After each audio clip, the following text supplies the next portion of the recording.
はい、どうも皆さんこんばんは。ゆちチャンネルのゆうです。このチャンネルはですね、レクサス関連の情報やカーライフ関連のラジオ動画を配信してます。よかったらチャンネル登録よろしくお願いいたします。今回はレクサス NX のここが不満5選ということでお話ししようかなと思っております。まず前提としてですね、今乗ってる NX にはかなり満足しておりまして、その上であえて不満点を挙げるならということでお話ししたいと思います。この動画もですね、完全に僕の個人的主観で話しておりますので、人によってはこれは不満ではないということはあるということをご理解の上、ご視聴のほどよろしくお願いいたします。では行きましょう。NX の不満点1つ目、フル液晶メーターの採用がないということですね。これはですね、やっぱ高級車という車であればついててほしい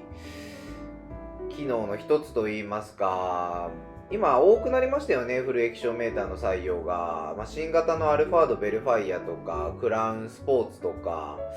昔の車で言うとカローラクロスとかにもフル液晶メーターの採用があるぐらいなので、できることなら NX にもフル液晶メーターがついてほしかったというところではあります。ただですね、今の NX も71相当の液晶メーターがついてまして、メーター内の情報の切り替えとかはできるので、乗っててそこまで不満があるかというと別にないんですけど、ただやっぱり目新しいもの好きの僕としてはですね、今回新しく新型 LBX が発売されましたし、今後新しい UX、新型の UX もマイナーチェンジで発売されますけど、フル液晶メーターの採用があるっていうことなので、だったら NX にも初めからついててほしかったなというのが、見た目の見栄えというところですね。オーナーとしての所有満足度を上げるという上でも、フル液晶メーターの採用はしてほしかったなというところでございます。NX の不満点2つ目、助手席のシートメモリー機能がない。これはですね、パワーシートの設定は助手席にはあるんですけど、運転席のようにですね、3つのシートメモリー機能がついてるんですが、助手席にはそれがないということですね。僕が普段運転してるんですけど、たまに妻が運転することもあるので、その時にですね、助手席に乗った時にシートをわざわざ手動というかスイッチで動かさなきゃいけないのが若干煩わしいかなと。これメモリー機能が助手席にもあれば、妻の分と僕の分と2つのメモリーを設定しておけば、そのボタンを押すだけでですね、自分の着座位置に電動でシートが動いてくれたらもっと快適になるんだろうなという上で、あえてあげるならというところで上げさせていただきました。 NX の不満点3つ目なんですけど、ナビの AI 機能がですね、やっぱり他の高級自動車メーカーさんと比べるとまだまだ発展途上段階ということになります。で、これどういうことかって言いますと、 NX はですね、Hey Lexus とか声をかけるとご用件をどうぞと AI が話しかけるんですね。で、その時にエアコンの温度を上げてとか下げてとか、窓を開けて閉めてとかですね、ナビの目的地の設定ですとか、オーナーズデスクに電話をかけてとかですね、いろいろ話をして AI がそれに応じて反応してくれるという機能があるんですけど、この機能がですね、やはりまだまだ発展途上で、 AI に話しかける言葉の選定といいますか、何でもかんでも AI に話せば通じるわけではなくて、やっぱり伝わらない部分であったり操作ができない言葉の範囲っていうのがやはりあるんですよね。で、それがもっともっと成長してですね、いろんな言葉がけに反応してくれたりだとか、例えば面白い返しをしてくれたりとかですね、なんかそういう AI の機能がさらに進化してもらえると、より快適度が上がるんではないかなというところで、あえて上げるならというところで上げさせていただきました。NX の不満点4つ目。これはね、ちょっと本当に不満なんですが、ナビがですね、時々フリーズしたりですね、動きが悪くなる時があるんですよね。で、これ、なんでかなと思うんですけど、高機能だからそういう風になってしまうのか、ちょっとよくわからないんですが、なんか他のオーナーさんが上げられてる動画とか見てても、やっぱ時々あるみたいで、僕の事例でいきますと、Apple CarPlay につないだり、あと HDMI のケーブルを通して Netflix とかですね、YouTube をつなげたりとかですね、そういうことを頻繁に切り替えたりしていたりするとですね、時々 Bluetooth のつながりが悪くなったりですとか、あとナビ画面がフリーズして映像だけ流れてて音声は届かないとかですね、そういうことが時々あるんですよ。で、これがね、鬱陶しい時があるんですよね、やっぱり乗ってると。で、これを解消するためにはナビ画面の中心のボリュームのコントロールボタンですね、そのボタンをプッシュして長押しするとナビが再起動しまして、もう一度立ち上がりの画面に切り替わるんですけど、その動作をしないと、治らないって言いますか、パソコンの再起動、iPhone の再起動みたいな感じですかね。で、それをしないと初期化されなくてつながりが悪くなる時があるので、この辺はですね、ちょっとレクサスさん、トヨタさん、早急に改善していただいてですね、アップデート機能という形でまた配信していただけると、めちゃめちゃ快適度が変わるかなと思います。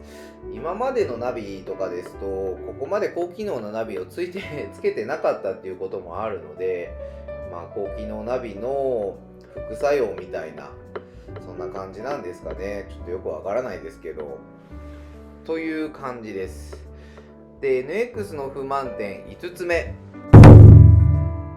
降車時オートロック機能が若干バカというところですね。で、これは何かと言いますと、他の自動車メーカーさんにも多分あると思うんですが、NX はですね、納車時の時に降車時オートロック機能を設定するか設定しないかっていうのをディーラーさんにお願いすることができるんですよね。で、これは車を駐車場なり目的地の場所に止めて、車から出てドアを閉めて、車両から3メートルとか5メートルとか離れたりすると車両のロックが自動でかかるっていう、ちょっと快適便利機能にはなるんですが、この機能がですね、ちょっとおバカさんでですね、運転席以外のドアを開けて乗り降りした場合ですね、最後に運転席のドアを閉めた状態で離れていかないと自動降車ロックが働かないんですよね。で、これはですね、自分一人で運転しているときは、そんな状況は生まれないんでいいかと思うんですが、妻と外出してて、例えば目的地に着いて僕が先に車から降りてドアを閉めますよね。で、その後妻が降りて、妻がドアを閉めた状態で2人で車両から離れても、なんでか知らないんですけど、これロックかからないんですよ。で、ロックをかけようと思うと、先に助手席側の妻が降りてドアを閉めた状態で、僕が最後にドアを閉めてから、運転席側のドアを閉めてから車両から離れないと自動ロックがかからないんですよね。で、これがですね、若干煩わしさを感じる時があるわけなんですよ。で、これディーラーにも聞いたんですけど、整備士さんからの回答では、一番最後に運転席側のドアを閉めないと自動降車ロックが働かないっていうことを言ってましたので、多分そういうことなんじゃないかなと思います。で、それとですね、運転席を降りてドアを閉めて、例えば助手席側に荷物が乗ってたりですね、左の後部座席に荷物が置いてあって、それを取ろうと思って車両側をぐるっと回る時とか皆さんありますよね。でその時にですね、なんでか知らないんですけどロックがかかっちゃうんですよ。もう本当に車両の目の前ぐるっと回ってるだけなのに、左の後部だったり助手席側に回っただけでピッていってロックがかかってしまうんですよね。これがまたね煩わしいんですよ。またその都度ドアハンドルの E ラッチを触って解錠して荷物を取り出したりとかしなきゃいけないので、これはね感度が良すぎるんですかね。他のメーカーさんの自動ロックとかもこんな感じなんですかね。ちょっとよくわからないんですけど、でこういった内容はなかなか言葉で説明しても分かりにくいと思いますので、ちょっとその時の様子をですね動画に収めてきましたので、そちらをまずご覧ください。どうぞ。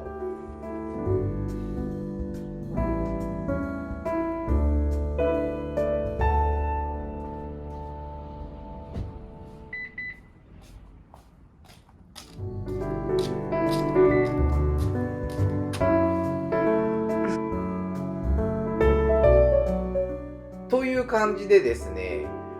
これがね日常的に気をつけていないとちょっと鬱陶しい時があるんですよね。ということでですね、 NX の不満点をあえて挙げるならということで、この5つをお伝えしました。今後ですね NX 購入される方でですね、